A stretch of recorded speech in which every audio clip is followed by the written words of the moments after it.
Hello, everyone. Welcome. I'm Oliver. Hi, I'm Lily. This is Science in Easy English. Today's topic, why does music give you chills? You know the feeling. You're listening to a track.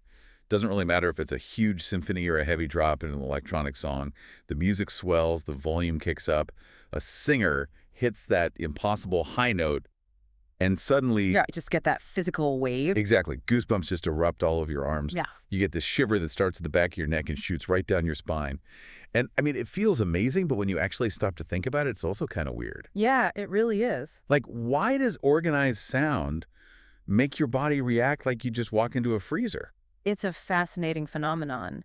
And in the scientific community, that sensation is formally known as frisson. Frisson. Yeah, comes from the French word for shiver or thrill. Sounds very fancy. Yeah. But I actually dug through the sources we have for today's deep dive, and I found a much more, let's say, provocative term that some of the researchers use. Oh, I think I know exactly which one you mean. Skin orgasm. Yes, it's a term that definitely grabs your attention, doesn't it? But, biologically speaking, it's not an inaccurate description. Totally. Yeah, the research suggests that the pleasure you get from these musical moments actually activates the exact same neural pathways as other really intense physical pleasures. Wow, okay. We are definitely going to get deep into that brain chemistry in a minute. But first I have to ask, is this something everyone feels? Because I feel like I get it all the time, but I've mentioned it to friends who just look at me like I'm crazy. You're definitely not crazy, but you might be in a lucky majority. Yeah. The studies generally show that anywhere from 55 to 86% of the population experiences frisson. Okay, so a fairly wide range. Right. It's a nearly universal human experience, but it varies wildly in intensity and frequency from person to person. Okay, so most of us are in the club.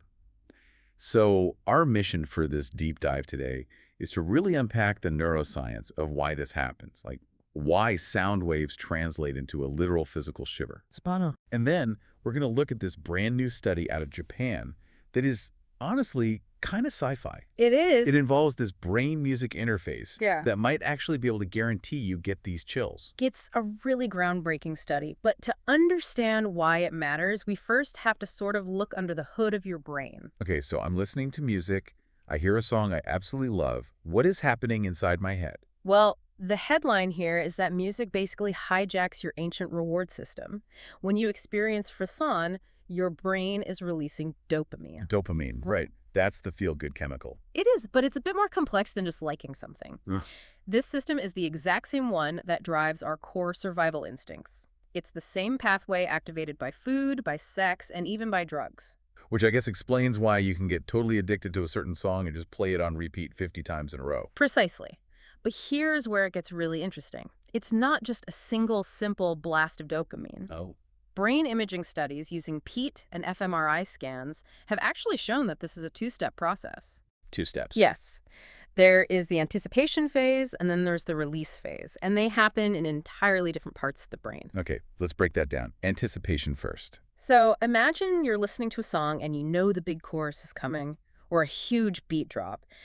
During that buildup, a part of your brain called the caudate starts lighting up. The caudate? Right. This is the craving phase. Okay, so that's the part of me that's sitting on the edge of my seat saying, here it comes, here it comes. Exactly. And then when the peak moment actually hits the high note, the activity shifts to a different area called the nucleus accumbens. The nucleus accumbens. That's the release. Yeah. That is when the dopamine just floods the system and you feel that rush of pleasure. It's kind of like a roller coaster, right? You have that slow, click, click, click climb up the hill. That's the caudate. Yeah.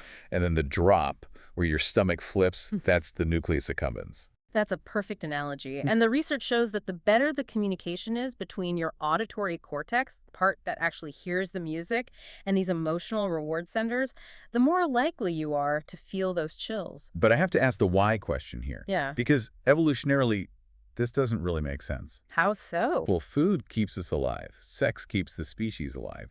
Why does the brain reward us so intensely for just hearing a bunch of frequencies arranged in a specific order? That is the big evolutionary puzzle, because you're right, music isn't tangible. You can't eat it. But one very compelling theory proposed by researchers is called the safe fear theory. Safe fear. Yeah. Think about what usually causes goosebumps or a shiver out in nature. Being cold or being scared, like hearing a twig snap behind you in the dark. Right. It's a defense mechanism. Piloerection, which is the scientific term for goosebumps, makes animals look bigger and keeps them warmer. Now, translate that to music. Okay. Many of the sounds that trigger frisson are loud, sudden, or acoustically rough. Rough, like a scream. Exactly like a scream. So when a singer belts a massive high note or the volume jumps out of nowhere, your ancient brainstem reacts to that acoustic surprise with a fear response. Ah, so it thinks danger for a second. Yes, it triggers the chills.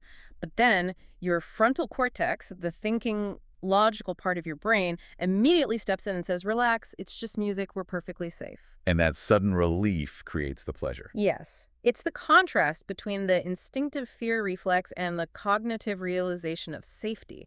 It basically turns a negative startle into a positive thrill. Wow.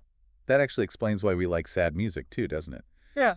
The sources we have mentioned something about the sadness paradox. That is a huge part of this. Paradoxically, sad music is actually more likely to trigger frisson than happy music. Which seems so backward. You'd think happy equals pleasure. You would, but sad music activates our empathy networks. It can trigger the release of prolactin, which is a comforting hormone that's usually released when we cry. So you get this incredibly potent mix of catharsis, empathy, and safety, all wrapped up in a beautiful melody. So we've got the brain chemistry and we've got the evolutionary theory. But let's talk about the music itself. Are there specific tricks composers use to push these buttons? Because I swear movie composers know exactly how to hack my brain. They absolutely do. The research identifies a few common triggers. The biggest one by far is violation of expectation. Which means what exactly? It means the music does something you didn't predict. Maybe it changes key suddenly. Maybe the harmony goes somewhere totally strange before resolving. Or maybe it's a sudden dynamic change going from very quiet to very loud. Oh, that dynamic shift gets me every single time. Yeah. Or when a new instrument enters, like you have just a solo piano and then suddenly the whole string section comes roaring in. That entrance of a new voice or instrument is a classic trigger. It creates that acoustic surprise we just talked about. There's also that acoustic roughness we mentioned earlier, sounds that mimic the frequency of a human scream. A scream. Like literally in the music. Not a literal scream, usually. But instruments like a distorted electric guitar or a really raspy, powerful vocal performance, they occupy the exact same frequency range. They tap right into that biological alertness. Okay, so the music has these features. Yeah. But we established at the beginning that not everyone gets chills. Right. I could play the most epic, dynamic, surprising song to a friend, and he might just nod and say, yeah, it's catchy. Why, the huge difference? It actually comes down to personality.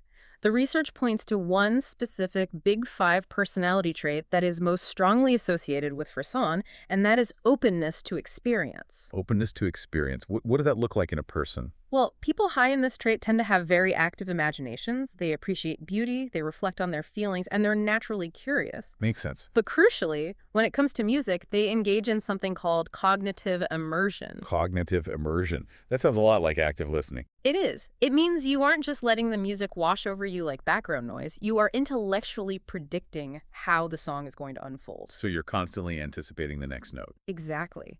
If you're high in openness, your brain is constantly making these little predictions. So when the music violates them or fulfills them perfectly, the reward is so much stronger. So if you're the type of person who just puts on a playlist to drown out the silence while you answer emails, you're way less likely to get chills than someone who sits down with good headphones and does nothing but listen. Right. It is a skill, in a way. You really have to let yourself be vulnerable to the sound. All right, so we know the brain mechanics and we know the personality type. But this brings us to the really futuristic part of our deep dive today. The Keio University study. Yes. So right now, if you or I want to find new music, we use something like Spotify or Apple Music. And their algorithms are fine. They know I listened to 80s rock yesterday, so they suggest more 80s rock today. Right. They're based on your listening history or basic genre tags. They don't know how you are actually feeling in that moment. They don't know if a song is making your brain light up. Until now. Tell us about this chill brain music interface. This is so fascinating. Researchers at Keio University in Japan developed a system to solve exactly that problem. They wanted to see if a computer could learn to trigger chills in a specific person in real time. And they didn't just shove people into a giant MRI machine, right? Because that's not exactly a relaxing way to listen to jazz. No, and that's the major breakthrough here. They used a compact in-ear EEG. In-ear? Yeah, it looks just like a normal pair of earbuds, but it has sensors that read your brainwaves. So you're wearing headphones that are listening to you while you listen to the music. That is a brilliant way to put it, yes. So here's how the experiment worked. They had participants listen to music while this device measured their brain activity, specifically looking for those pleasure states we talked about earlier. The dopamine hits. The nucleus accumbens firing. Right. Then the system built a personalized model for each user. They created playlists using two completely different methods. One method just used acoustic features like tempo and genre the way current streaming services do. Okay. The other method, which they called Augie, used the actual brain data. Augie, so augmented by EG. Yes. And this system was closed loop. That means as the person listened, the computer actively watched their brain reaction.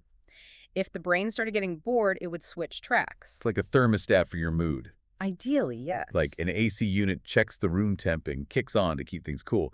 This system checks your brainwaves and pivots the playlist to keep you right in that chill zone. That's a great analogy. It moved from simple prediction to active feedback. And the results were really significant. What did they find? The playlists that were updated in real time based on the brain data created significantly more chills and higher pleasure ratings than the playlists based on audio features alone. That is wild. Because usually an algorithm is just guessing based on what a million other people liked. But this system wasn't guessing at all. It was verifying. Yeah. Did Oliver get a chill? Yes. Okay, give him more of that exact acoustic feature. Exactly. And the implications of this go way, way beyond just having a better Saturday night playlist. Yeah, the sources mentioned some pretty serious applications for mental health. This is where it gets incredibly important. We know that chills activate the reward system. They reduce stress. They can help regulate mood overall. So the researchers suggest that this technology could literally be used as a therapeutic tool. So instead of, or maybe alongside taking medication for depression or anxiety, you could sit down for a brain-synced music session. That is the hope. Think about conditions like anhedonia. That's the inability to feel pleasure, right? Yes, which is incredibly common in depression. A closed-loop system like this could gently guide a patient's brain back toward a reward state, using music that is scientifically verified to work for their specific neural pathways. It's personalized medicine, but the medicine is Mozart or Metallica. Whatever gets your nucleus accumbens firing. It really completely changes the way we think about music consumption. We usually think of it as this passive, one-way street. I press play, the artist performs, I listen. But this closes the loop. It does. It makes the entire listening experience active and adaptive. So let's recap what we've learned today. Why does music give us chills?